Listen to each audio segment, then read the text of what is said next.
மனசில் வச்சிருப்பாங்க. எப்பவுமே தளபதி விஷயம் மனசில் வச்சிருப்பாங்க. அதாவது இப்போ மாவட்ட செயலாளர் தளபதியை பார்க்குறாங்க, மாநில நிர்வாகிகள் தளபதியை பார்க்குறாங்க, பேசுகிறாங்க, மீட்டிங் அட்டெண்ட் பண்ணுறாங்க அப்படின்றது எல்லா இடங்களும் தளபதி மனசுக்குள்ள ஒரு விஷயத்தை வச்சுக்கிட்டே இருப்பாரு. இங்கே அத்தனை பேரும் ஒரு மீட்டிங் போட்டு உட்காந்து பேசிக்கிட்டு இருக்கோம்னா அதுக்கு காரணம் என்ன பாக்காட்டி கூட பரவாயில்ல, என் தலைவன் ஜெயிக்கணும்னு கீழே இருந்து வாசிக்கிட்டு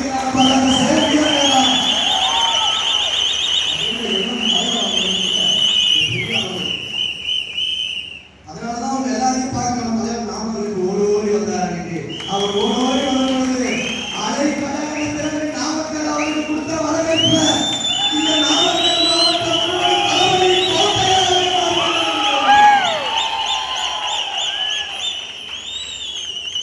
செயல்வீரர்கள் சாதாரணமாக நினைச்சிட்டாங்க போல.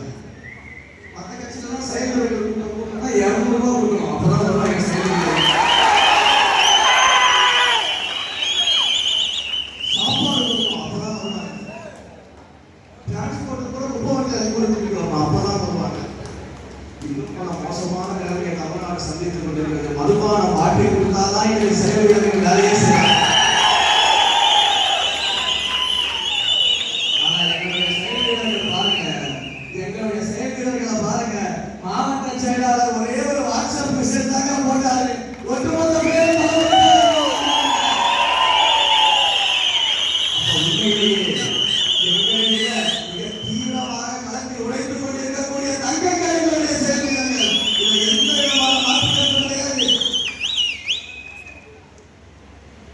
ஒரு 30 ஆண்டு காலமாக நம்ம இந்த சமூக இயக்கத்தில் பயணிச்சிருக்கோம். தலைவராக ஒரு நடிகராக நடிக்க ஆரம்பிக்கும் பொழுது ரசிகர் மன்றம்னு ஆரம்பிக்கிறார். தளபதி விஜய் ரசிகர் மன்றம் ஆரம்பிக்கிறார்.